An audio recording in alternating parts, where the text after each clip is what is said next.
All right, hello wine drinking people. Today is Friday the 17th of February. Getting ready to take down 10 vintages of Chateau Latour tonight. Man, I've been salivating thinking about this tasting all week long, but man, I just looked at the calendar and realized we only have one event next week. I'm going through withdrawals already, just thinking about the missed drinking opportunities. Well, today I rushed around to see what we could open up next week and put together a tasting really fast. And man, I realized we have got one of the largest collections of Diamond Creek Winery's wines, probably on the face of the earth here at the Wine Watch, including wines going back to the early 90s in magnum and 3-liter format.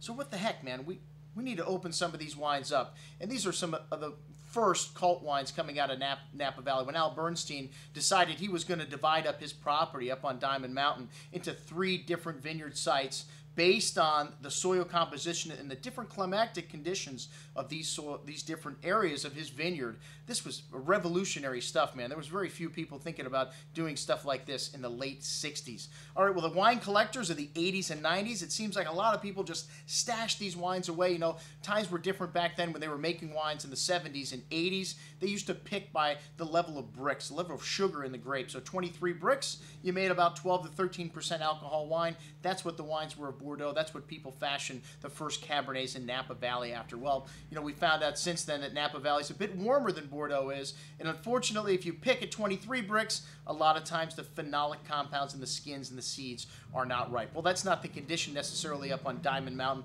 The higher up you are, you know, you have little different conditions, and they made a very well-balanced wine at 12.5% alcohol here for 30 years or more. It's unfortunate today, the new regime, Brounstein died several years ago, has taken over, and well, they're making wines 14.5% alcohol just like everybody else. And you know, the wines may be more appealing today. Who knows what they're going to be like in 15 or 20 years, which is what you had to keep these wines in the past. And let me tell you, we have got 2 legendary vintages, 94 and 95, where we are going to be experiencing all 3 of the single vineyards. Oops, I'm sorry, there is a 4th vineyard here at Diamond Creek, the Lake Vineyard. The Lake Vineyard is the coldest climate on the property, located close to the lake, thus the name. Just 3/4 of an acre, which means they only make 100 and some odd cases of this. 4 barrels of this wine, incredibly rare. It's only been made like 10 times since the first vintage in 1972. All right, with the other 3 wines you do see every year from Diamond Creek, and made in just slightly larger production.